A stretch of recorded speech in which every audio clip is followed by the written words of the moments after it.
There is no more prouder moment for a traditional owner to be working on their own country.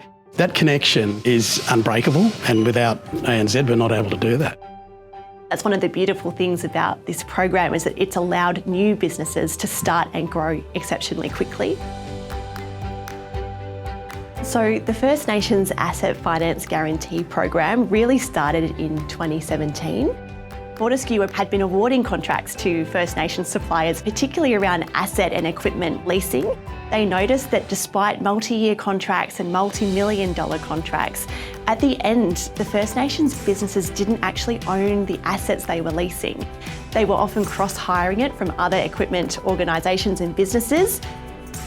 Most of these customers were startups, so they had no financial background, they had no assets.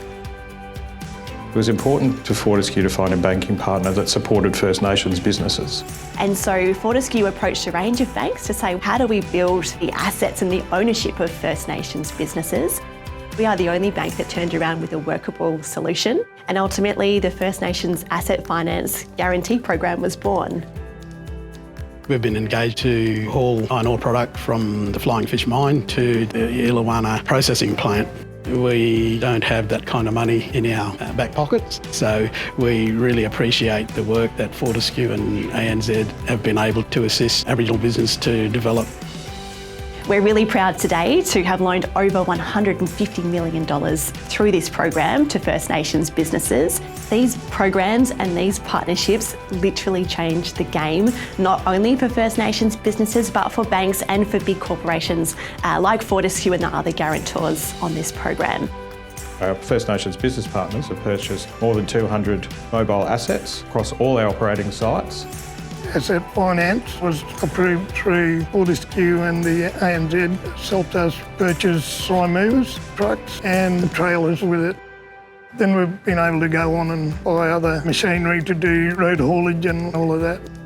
ANZ's given us the opportunity to establish the business to begin with, but as we continue to operate, we see the need to expand. We strongly believe that procurement is a powerful tool to economic and social change. We're immensely proud of the program. It has caused ripple effects throughout communities, throughout businesses, throughout the Pilbara. With the way things are now with the cost of living, I've got family and extended family that I need to help care for. A successful business means that we're able to help our membership, our family, and help them get training and work in the mines. Success for this program, it's when First Nations businesses have built up their asset base and they've built up their track record to a point where they no longer need a guarantee. And I'm really pleased to say that a number of First Nations businesses are now reaching that point. Success for Syncline means that we're able to continue operating for a long time, but it also supports our community in the way of employment, training and encouraging more of our community to work for an Aboriginal business. We're proud to be associated with Fortescue and ANZ to be able to continue working and walking on our country.